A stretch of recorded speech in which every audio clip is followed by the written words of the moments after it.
Thanks a lot for the opportunity to present our work here. So we are presenting this new tool that allows us to study how protein families diverge and evolve and how this happened a little bit. So we understand this in the context of a structural concept that is called energetic local frustration. So what is this? So proteins, they fold by minimizing their internal conflicts. And although you can do that while folding, when you analyze the native state of a protein, you can always find some interactions that are in conflict with their local surroundings. And the reason for this is because a native state of proteins, or native ensemble, is constituted by several conformers that exist in a dynamic equilibrium. And it's this local frustration or these conflictive interactions, the ones that allow the protein to navigate through these conformers with a given dynamics. So some years ago, an algorithm to quantify and find local frustration in protein structures has been developed. Basically, what it does, it takes a protein structure, it defines all the interactions that are in it, and then it calculates given an energy function, which is the native energy. Then what we do is we generate decoys or alternative conformations, and for each of them, we do this many times, and we measure the new energy, and we build up an energy distribution. And according to how it compares the native energy to the distribution of energies in the decoys, we classify each contact or each residue as being minimally frustrated for those that are good in terms of stability, neutral, or highly frustrated for those that are in high conflict with the local surroundings. This algorithm, it's online in a web server. And last year, we have also developed an R package that has new functionalities, so you can all try it out. Typically speaking, a monomeric, well-behaved structured protein has at around 10% of the total number of their interactions in conflict with the local structure. And it has been shown over the years that these type of interactions are enriched, for example, around protein-protein binding sites. They are also enriched in allosteric sites. And also recently, we have been showing that they are enriched in the active sites of protein enzymes. So the question we are now trying to address is, can we use local frustrations to study protein evolution? So let's suppose we have a protein that is evolving. It will accumulate sequence changes over time, and these sequence changes have to be accepted through the evolutionary timescales. So these changes will be accepted given some constraints that are imposed by the energy landscape itself, and finally by the native structure and the function. So it's a very delicate equilibrium between these things. We have developed FrustraEvo to analyze if we can use protein families to try to elucidate or to observe these constraints in the present set of proteins that we have. So how it works? We have a multiple sequence alignment and a set of protein structures that are corresponding to the sequences that are in here. And we apply information theory to analyze in the same way you would analyze sequence conservation in sequence logos. We do the same by using local frustration and see how energetics is conserved in the different columns of this multiple sequence alignment. So for example, here you can say that the energy is conserved and most of the members of this family have minimally frustrated interactions in this. So I'm going to show you some examples of how we have been applying this to understand protein families and protein evolution. The first study case corresponds to metamorphic proteins. In particular, this is a bacterial elongation factor, which is called Rfah, that it has a domain that exists in an alpha conformation, and then it switches its fold to a beta conformation when it interacts with the RNA polymerase and DNA. And this process is not super well understood, and we wanted to check if we can use this type of analysis to give a little bit of insights in how this happens. So we got 30 homologs from Rfh. We calculated the structures with AlphaFold, and we calculated how energetics is conserved in the whole data set. And we observed that, in particular, the interface between the two domains is very well optimized. The energetics is very good in there. So we found that there are 9 residues that are the ones that contribute the most to this stability. So we use our frustatometer tool to analyze how frustration would change when we mutate to any other alternative amino acid. So here, you have in the x-axis all the residues in the structure that are in contact with this phenylalanine here. And here in the y-axis, you have how frustration changes upon mutation. And maybe it's a little bit too little here, but for example, the blue here, it's the native phenylalanine. And then you have, for example, the tryptophan, that when you change it, it gives us similar frustration values. But when you mutate to a lysine, it gives a lot of conflicts in the surroundings. So for each of these residues, we have selected a mutation that has similar frustration values and one that really disrupts a lot the energetics. So when we replace those residues in the sequence and we produce an AlphaFold model, we can see that the one that contains the 9 residues that produce a lot of high frustration interactions, we observe that AlphaFold predicts a conformational change in the direction that we expect given the biophysical knowledge of this protein. But when we have the mutations that introduce similar frustration values, but they change the identity of the amino acids, we don't observe the conformational change. So to further see if this makes any sense, we got a distant homolog from Rfah, which is called NUSG, that it doesn't have the property of fold switching. It only exists in the beta conformation. So we align these two sequences and we check which are the identities that correspond to these 9 residues, from which 3 of them are identical, and the other 6 we put them, and again we predicted the structure, and we see a conformational change. From these 6 residues here, there's only one of them that introduces high frustrated interactions, and when you do this only single mutation, AlphaFolds predicts certain type of conformational change in some of the models. I know a lot of people say AlphaFold should not be used for this, but we have checked all of the 115 non-identical possible mutations that can be used, performed like this, and this is the only one that produces this conformational change predicted. So in this case, we have shown that FrustraEvo can help us to provide insights about a complex biophysical behavior of a protein family, or at least to build up some hypotheses. And we can use this to different types of examples and maybe help to protein design. My second study case is hemoglobins, which is a very nice example because there's a lot of bibliography about it, and also we have a lot of experimental structures. So we don't need to use AlphaFold models. So also, hemoglobin is nice because alpha globin and beta globin, not only they are evolutionarily related, but they also are part of the same biological unit. So we got all the hemoglobins from mammalian organisms. There are 21 of them. And we computed our frustration analysis. And there are certain positions, like here, for example, that you see that there are 2 main identities. So if we split up this data set into 2, we observe that when we observe the alpha globin, is one of the identities, and it's in strong conflict with the surroundings. When we check all the positions that are high and red in alpha globin, we see that most of them, they correspond to protein-protein interactions. Others, they are part of interchain cell bridges. And the same happens with beta globins, where some of them, they are part of protein-protein interactions. There are others, like these ones, that we were not able to find bibliography to support why this is happening here. So maybe this is something not discovered yet, or maybe I didn't research enough, but I really did. So the cool thing about this is that we can observe that these 2 protein families that have very similar structures, they have differential functional signals that we are able to relate to functions that are unknown. So these are very well-known cases. So can we use FrustraEvo to give some insights into new stuff? So we all know SARS-CoV-2. There's quite a lot of information nowadays, but let's suppose we are some years back and there's not much than the sequences that we know. So what we did is we generated a pipeline in which we integrated FrustraEvo. We got all the sequences from the 28 proteins in the SARS-CoV-2 proteome, and we fished all the homologs in all the coronaviruses phylogenetic tree. Then we produced automatic multiple sequence alignments in here.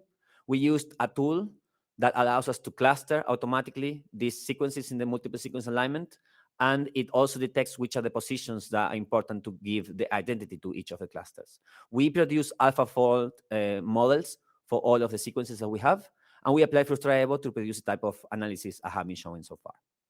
So in total, to analyze the entire proteome, it took us, in Mare Nostrum, of course, which is a supercomputer at the Barcelona Supercomputing Center, it took us 1 week and a half to mostly the time it's used for modeling the structure. So this is going to become more and more faster and faster because this will be improved.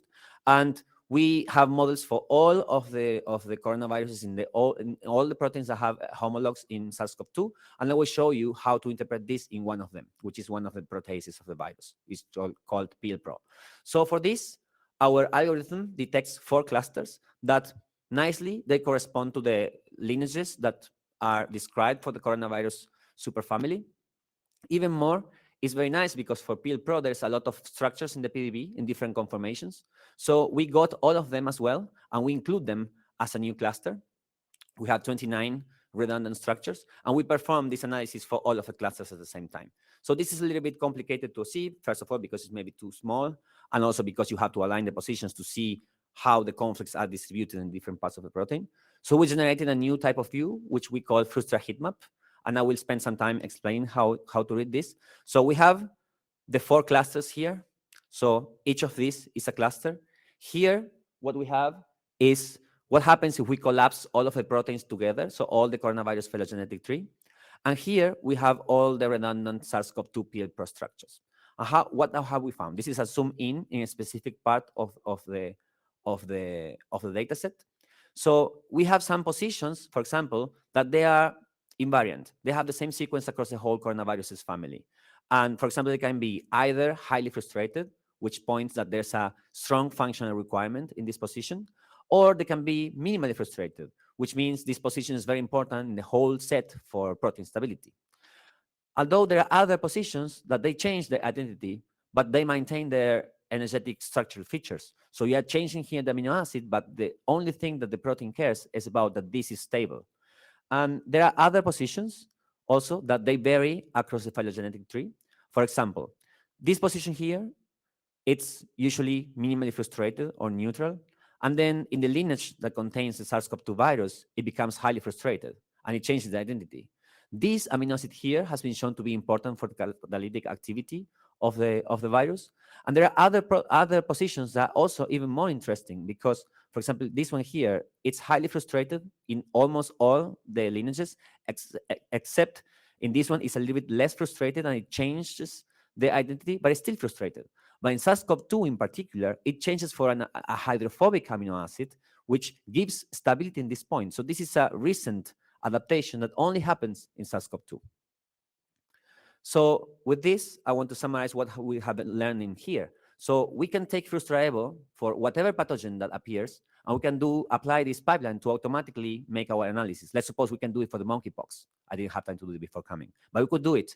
And maybe there's no much bibliography about it, but at least we can tell you, look at these positions. Maybe they are important because we see functional signals in there.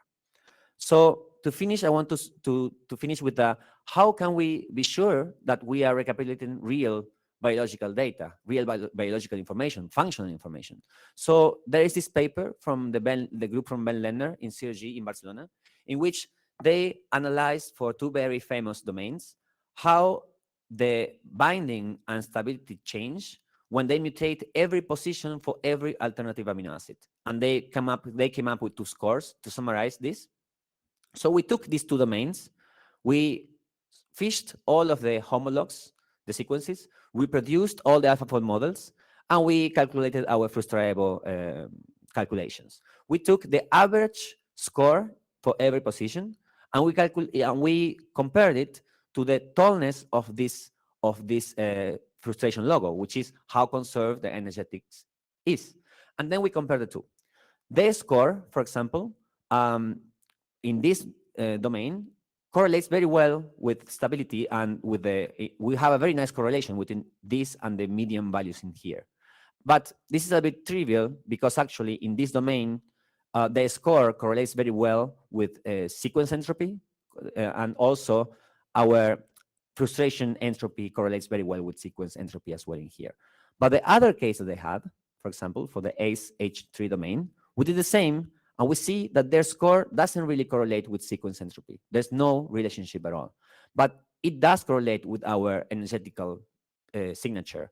And we can see that also our frustration doesn't correlate with the signal between sequence and structural frustration don't correlate. So this is a case in which we show that we can predict what their score looks like with a completely in silico strategy. And this is quite fast, and it doesn't cost that much money. And of course, I'm not saying this replaces any experiment, but maybe this can be complementary use to adapt to the hypothesis design. So that's all from my side. Just to conclude that we have a new tool that we can use to hopefully get information about protein families and how they functionally diverge. I hope I have convinced you about that. I have shown some examples for metamorphic proteins, hemoglobin, and a whole proteome in a virus. We have other examples I have not shown here for the sake of time. And also we have seen that our measurements, they correlate quite nice with experimental measurements as well. So just to thank the people in my group, especially Alfonso Valencia, my supervisor, and Victoria Ruiz and Maria Freiberger for Argentina, that are the leading authors from this work, and our collaborators from Chile, the 3D-Sig for giving us the opportunity to present here, and all of you for listening. And now I can take questions. Thanks a lot.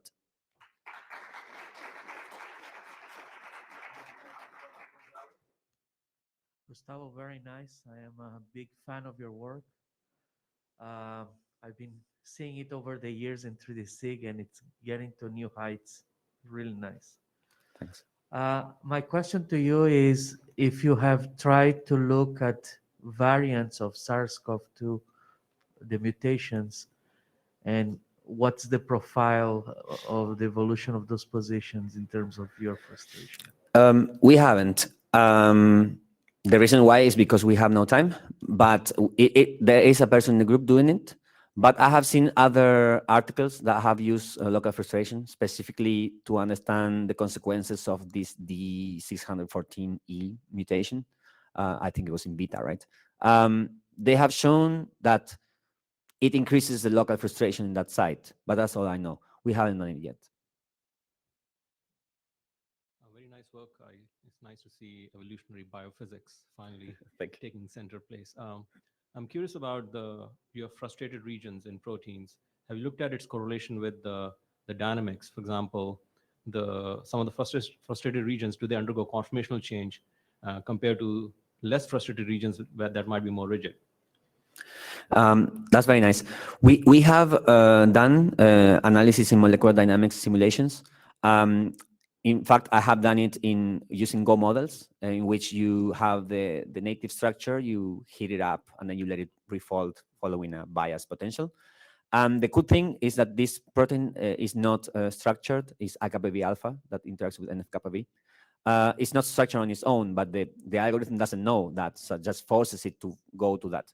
And we have seen that all of the residues that are involved in the protein-protein interactions and that allow the protein to get ordered upon binding, they go from being highly frustrated to minimally frustrated in the process. And you have, for example, some intermediates, and there's two.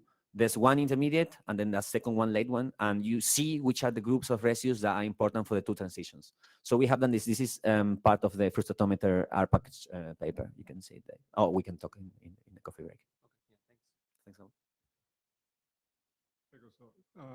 So how much the method is sensitive to the quality of your MSA, multiple sequence alignment, in terms of more sequences are better in the alignment and more divergent or less divergent sequences in the alignment? It depends on what you want to look at. If you have sequences in your multiple sequence alignment that, for example, why we use the mammalian globins and not all of the globins which are like quite a few more. The reason is that the functions are not conserved across hemoglobins in all organisms. So if you mix up groups, you are averaging the signal. So the multiple sequence quality is not so critical. I would say what is critical is that you have a really good clustering method to cluster your sequences into meaningful functional groups. That's what is more important. Thanks a lot. We have one more question from the online audience. How do you deal with low confidence AlphaFold models?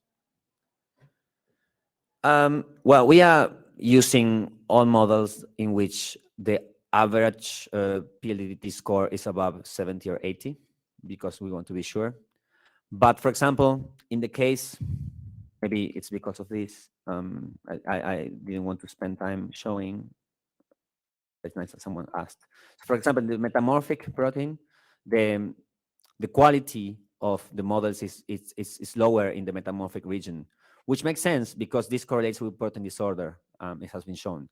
And since this is a metamorphic protein, for example, it makes sense that the score is lower because it needs to unfold and refold into the new conformational change. So I would say there's no a single way to deal with the quality of the AlphaFold models. You just need to be sure that what you're doing deals in the correct way with that, and then just to check it out.